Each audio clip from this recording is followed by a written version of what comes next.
Luhu Stitches, and I'm back for another episode of my Flosstube channel.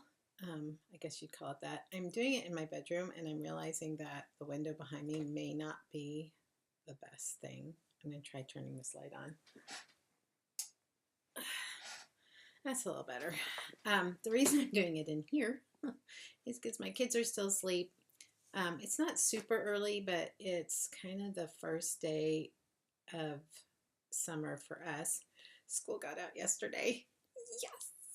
So the last 4 weeks have been substitute teaching. Okay, this is going to be really scattered today. I'm just warning you. I've been substitute teaching in a kindergarten classroom for the last 4 weeks, 2 days a week, because the teacher was on maternity leave. I've been job sharing with a friend of mine. And I got the last day of school. That was what I drew. Thankfully, the whole last week of school, they had minimum days. Thank God. Because in California, I don't know if this is true all over the United States, but kindergartners go all day. They don't go just till noon or from noon to 3 or whatever. They go from 8 until 2 or 2:20. And most kindergartners, most 5 and 6-year-olds, they're done at noon. I mean, literally, they're done at noon. So, you know, the last couple hours of school are just kind of daycare. Just saying. Anyway, I have lots of thoughts and opinions about education, but I'm not going to share them here. Because, well, I have told you guys, you know, like I was a homeschooler. So, okay, I'm stopping. This is not about education. This is about cross stitch and embroidery and fun things like that. Anyway, I also want to say thank you to everyone who left comments and responded to my last video. The outpouring of love from this community was so beautiful. Just everyone who sent their condolences and love to me. I just can't tell you, just little notes of, you know, I've lost my mom and I know how you feel, and stuff like that was really, really touching. And I just thank you so much. And Michele, Bendy Stitcher, she left a little note, says, I hope you're feeling all the love from YouTube. And Michele, yes, I felt it very much. And thank you so much. Life has been kind of busy, so I don't have a lot of stitching to share. So this may be a short video. I'm not sure because I seem to be just rambling on. I mentioned my dad was a pastor, and he'd have these Sundays where he'd ramble. I mean, he just kind of ramble, and my mom said those were usually his best sermons. Anyway, I come by it honestly. And I've totally lost my train of thought. Oh, okay, we're stitching. That's what we're doing. Anyhow, okay, so thank you so much. And then I had a giveaway, and I'm gonna, I have this hair that's right in front of my face. There we go. I'm gonna tell you who won. And I had 5 people who answered the question about whether, okay, do you ever have just one hair? I'm going to get my hair cut in about an hour. Yes, I fixed my hair so that you guys could, and it's just, okay, sorry. All right, I'm just pulling it out. There we go. Done. Oh, giveaway. Giveaway. So not a lot of you responded, but I have 5 people who said they were interested in getting this Paula Vaughn Fabric of Dreams leaflet from Leisure Arts. And the winner is Sherry Smith. So Sherry Smith, if you would please message me. Probably the best place would be to do a private message on Instagram. I'm hoping you're there. If not, I'll try and find it here on YouTube. I've never found private messages here on YouTube, so we'll just cross our fingers, okay? Anyway, Sherry Smith, get a hold of me, send me your address, and I will send you Fabric of Dreams. So it's been a busy couple of weeks since I last recorded, and I haven't gotten a ton of stitching done, But I got really focused when I was stitching on one project, and I was participating in the Bless Our Home Sal with Priscilla and Chelsea, hashtag PC Bless Our Home, Country Cottage Needleworks. And I am proud to announce my first finish for the year, and it's fully finished. I finished Bless Our Home. I used the color conversion from Priscilla for the most part. Oh, I should note, I kind of took a page out of Priscilla's book, and this is magnetized. I found this board at Michael's, and it was on sale because it's normally $24.99. I don't pay. That's a lot of money for a corrugated piece of metal. But it has a cool rope hanger. And I figured, you know, with magnets, I can change stuff out once I add to my hopefully ever-growing finished stitching stuff. Anyway, so I changed a couple things. My front door is sort of a tealy blue, very light aqua blue. And so I made the front door of the house that color. I made the bird that color because I just liked the color so much. And then I made the dog look, I wanted it to either look like a golden retriever, which was our first dog, her name was Maggie, or a yellow lab, which is our current dog. And anyway, I think I kind of got it. I don't know, a yellow dog in the Labrador Retriever variety. So, and I gave it a red collar. So, and there are a couple errors. I totally messed up. I just got going on that tree. So if you're doing the pattern, you know that like the limbs are, this is hard to point to, the limbs are sort of graduated. Mine are all exactly the same. So anyway, you know what? I'm happy with it, and it's done. And then I had foam core board, and so actually I glued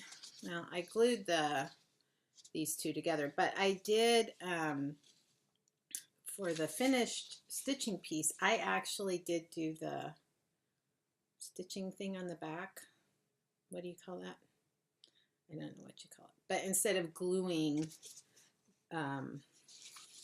the piece to the foam core board, I did the stitching thing. But for the gingham, this is a piece of old Swiss dot gingham. I don't know. I have yards and yards of it.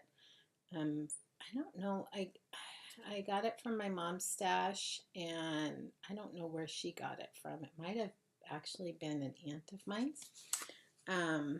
Anyway, it's got Swiss dot on it. Isn't that kind of fun? So it adds a certain texture and dimension. All right, I'm 8 minutes in and I'm still on this, and I have a lot more to say, and I don't want to make this horribly long. Okay, so anyway, and then I just did a little ribbon with a button at the top. My first fully finished piece for 2018. I don't even know what century I'm in. I almost said 19, I don't know what. 1918? No. Anyway. So that is what I focused on. I did do a little bit of stitching on Wilhelmina. I've got her hearts going. I mean, it probably doesn't look a whole lot different from the last time I showed you. And last night, I've been dying to start I started Item A. I've been dying to start these guys. And I wouldn't start until I finished Bless Our Home. And so last night, I started Item A. And I got I got a little bit done. So that's her dress. It really doesn't look like anything yet. But anyway, so this is my first time working with silks. I really like it. They're so soft and they go through smoothly. Um, for her dress, I am using this. I guess it's RG. It's the name of the company. They have they have like Whisper Thread and then Splendor, which I guess is their silk line. And they have some other needlepoint cross stitch embroidery thread. And it's a 12 ply. And you get 8 yards on this card for $4, $4.25. Anyway, so like I said, this is the first time I've ever worked with silks. And so when it came off, it was kind of bumpy. So with cottons, I'm a licker. I just, I tried licking it and that didn't really get rid of it. So I thought, okay, I'm just going to go with it and it'll work itself out. And actually for the most part, I did pretty well, but right at the very beginning, I didn't even realize this was happening, but I got a lot of loopies there and I don't have the time to frog for something that's happening on the back when it looks fine on the front. If it's really bad, I will pull it out. But I want to keep stitching. I want to get the piece done. So anyway, that was my only thing. And I'm a little reluctant to use like Thread Heaven or something on it because it's such a beautiful, it has a really beautiful sheen to it and I don't want to mess that up. So if you have any tips on working with silks, I would be happy to hear them. Otherwise, I will just keep working. So I started on item A. Yay. All right, and then I did have one purchase, and I want to shout out Jenny at Gulf Coast Stitchers because I ordered some stuff from her, just one chart, and then I ordered, I can't remember what these needles are, but if you go to her website, they're the gold tip needles, Pat's gold tip needles. I'll look that up and put something in right here since I can't remember what it is. Anyway, these needles are fantastic and I'm using them with my silk threads and beautiful. I had some DMCs that I bought a while back and I was having such a hard time threading them and I thought, well, maybe the needle's small. And then I realized there was a defect in the hole of the eye of the needle and there was a little piece of metal there that was keeping me from getting the thread through. So it does matter what needles you buy, but I'm not saying DMC needles are all bad. It was just this one batch that I got. Anyway, and then so I got those needles from Julie, not Jenny, Julie, J. I've been around kindergartners for 4 weeks. That's my excuse, and I'm sticking to it.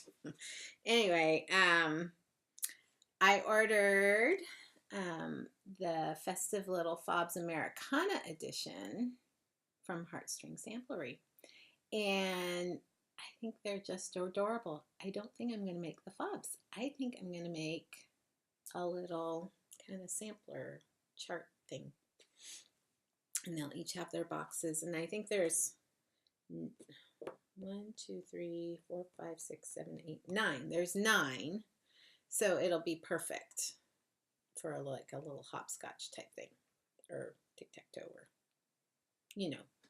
that shape.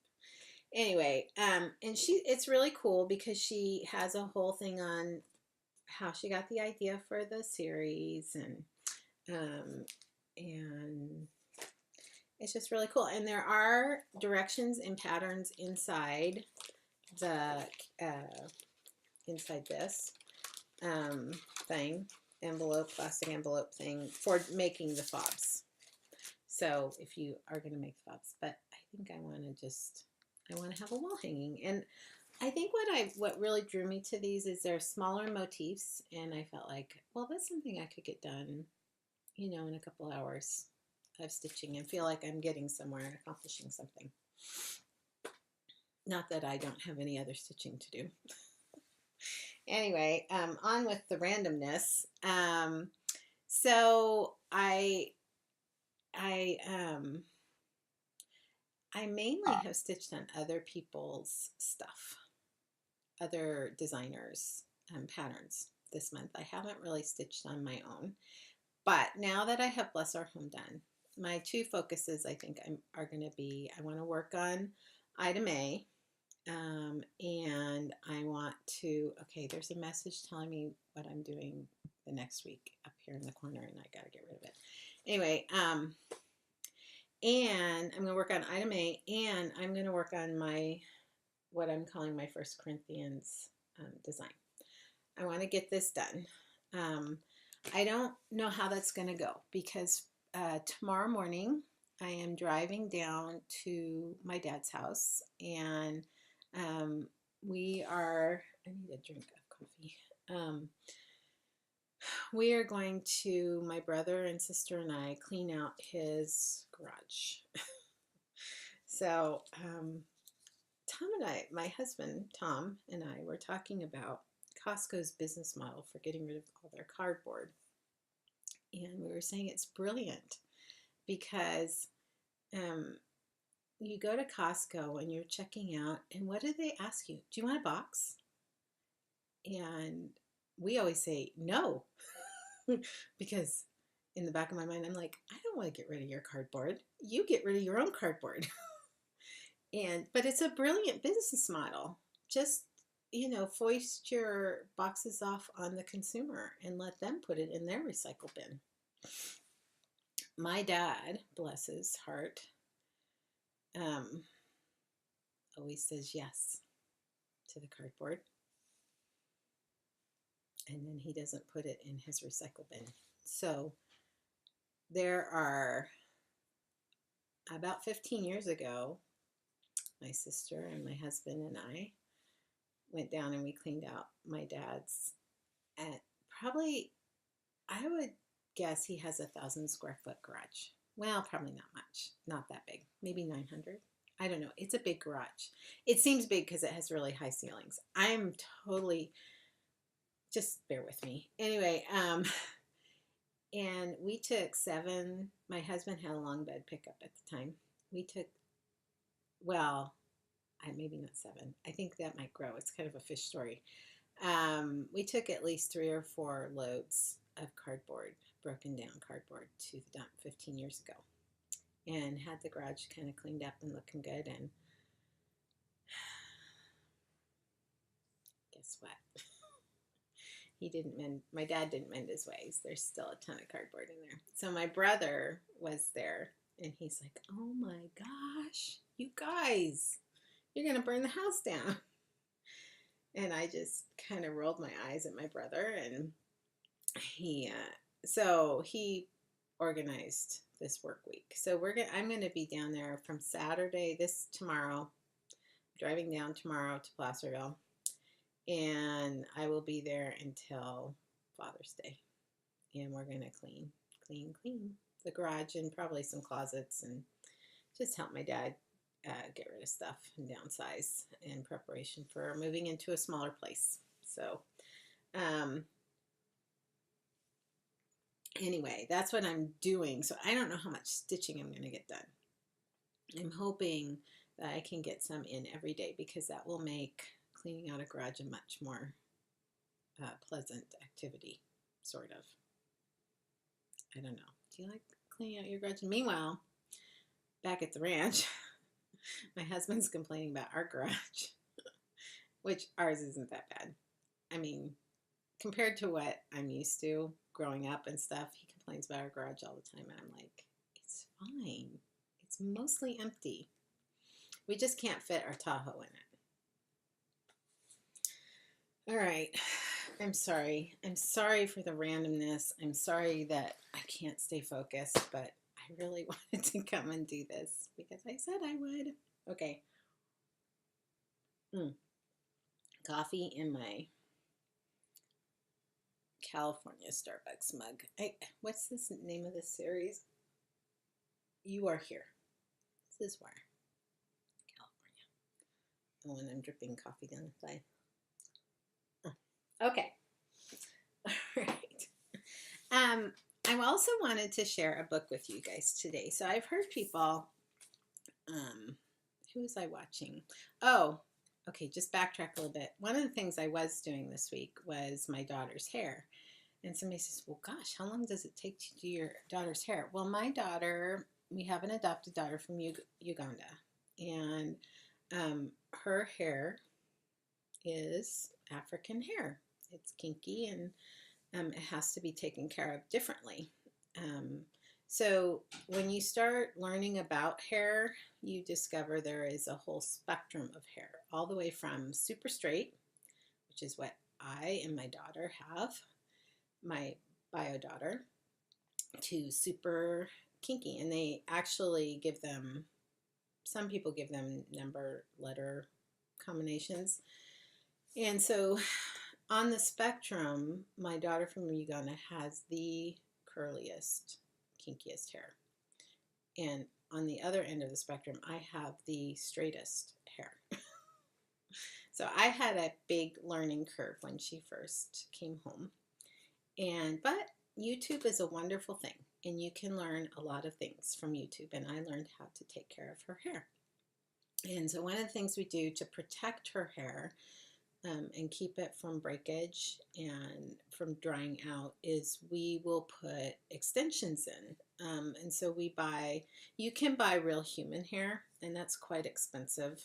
So we buy acrylic hair, and we take little pieces, little sections of hair, and we twist her natural hair around the acrylic hair, which is really long. And so she wanted a really long ombre twist this time. So we do these twists all over her head, and it takes hours. And I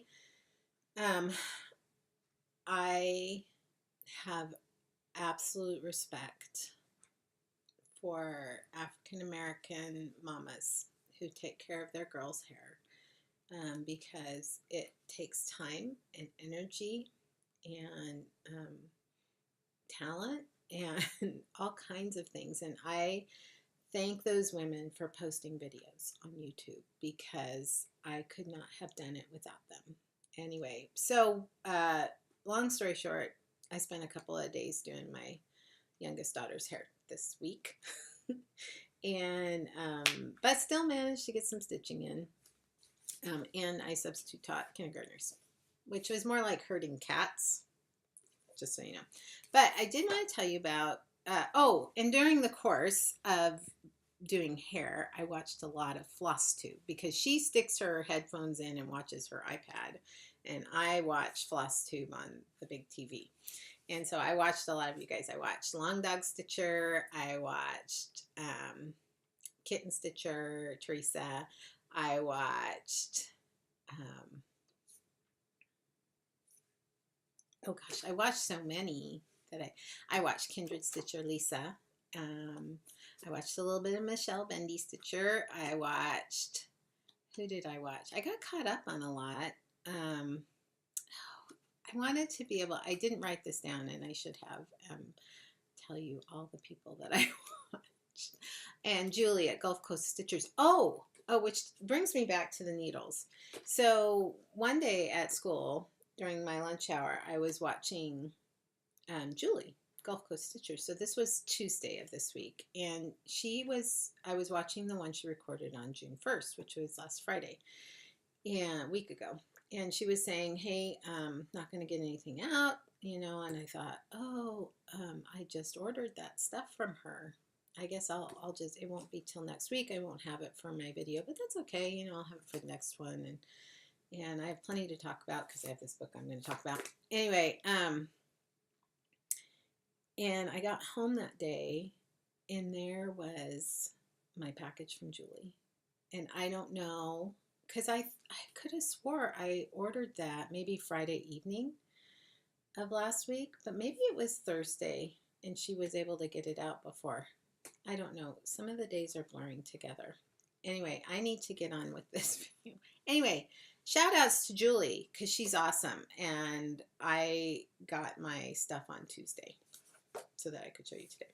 So in the process of watching, Long Dog Stitcher was talking about how she has a really hard time with color and putting colors together. And so I wanted to tell everyone about this book by Karen Barbie. It's called Color Confident Stitching. And if you'll notice, color is spelled O-U, which means it's a British publication, because in America we spell it O-R, Britain is L-O-U-R. I don't care how you spell it, it still spells color. The wonderful thing about this book is she really takes you through how color theory works. It's probably one of the best color theory books that I've ever read.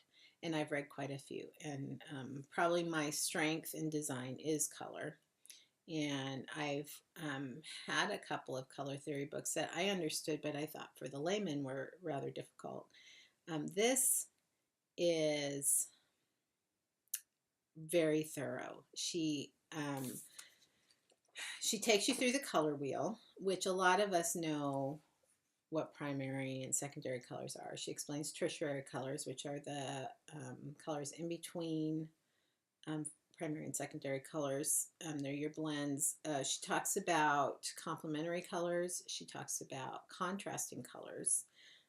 She talks about putting things together to make a pleasing piece. And in the back, she has some embroidery. Now, this is primarily embroidery. It's not like cross stitch, but she has some projects. She does have some cross stitch projects back here, and then she has some regular embroidery projects. And she walks you through choosing your colors and putting it all together.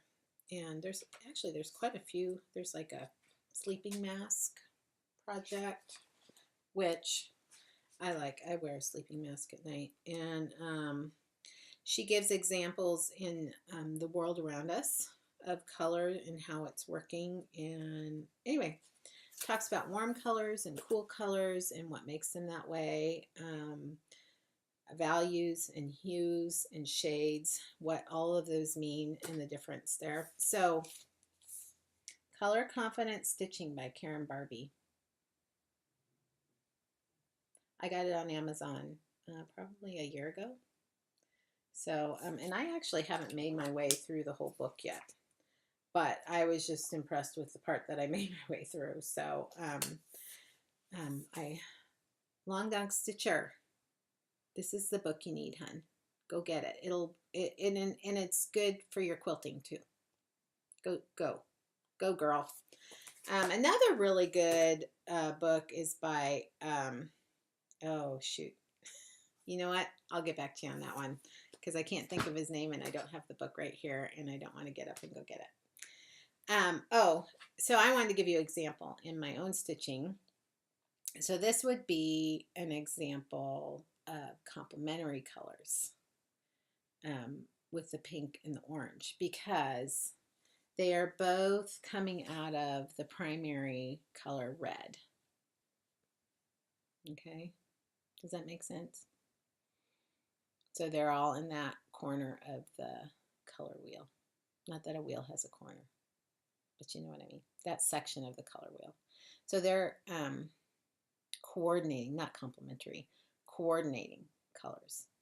Complementary colors are when you choose a color across the way on the color wheel. So if, for example, you've got a circle and your red's up here, your yellow's here, and your green, blue's here.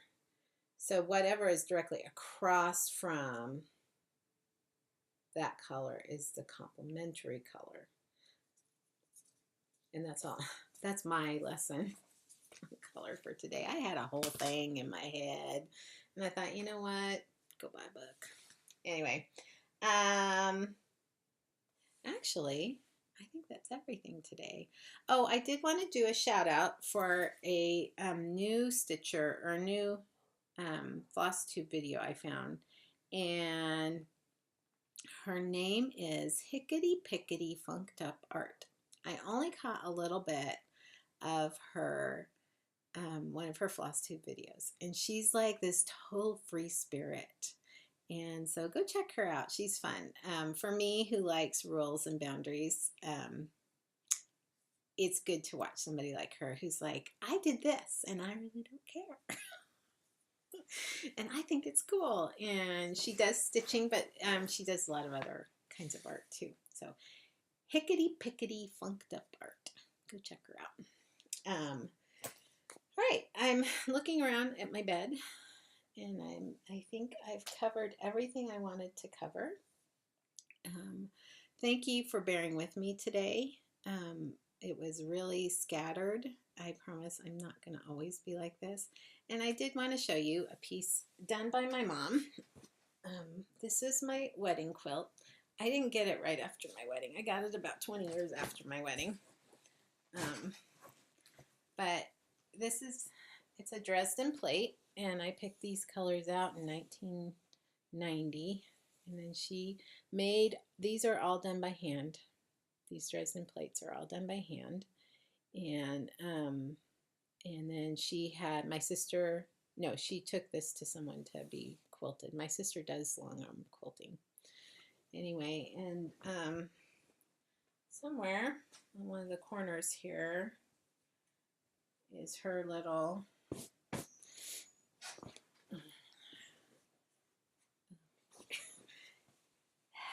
I'm sorry. Okay, I still got it upside down. Let me just read it to you. How's that? You kind of know what it looks like. It says, blue Dresden plate made for Cyndy and Tom Young between 1991 and 2013 by Mom with lots of love. So that's some of my mom's work, and I just wanted to show that to you. We've had it on our bed, but it's starting to fray in a couple places, and before it gets really bad, I'm taking it off the bed, and I'm going to hang it up on a wall. Maybe, do you remember I told you about my other quilt that my mom told me I needed to take off the wall? Maybe I'll replace it with this. Anyway, thank you for coming by today. Thank you, everyone, for all the love and the outpouring. Oh, I remember. There was one more thing. Let's see if I can find. Shoot. Oh, there it is. Okay. So you remember the DMC box I got?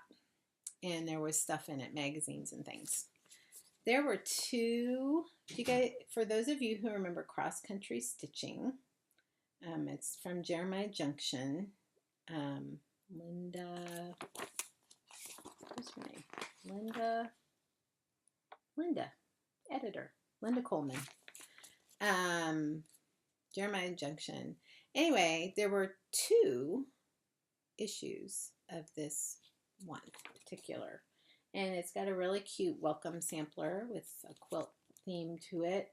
This is the October 1995. Whoops. All right, I'm doing my best here. This is not going well. Okay. So very kind of country themed stuff. If you are interested in this magazine, tell me what, I know, tell me, do you prefer samplers, like traditional samplers, or really modern stitching? If you're in a shop or someplace, what do you gravitate toward? I'm just curious what people gravitate toward.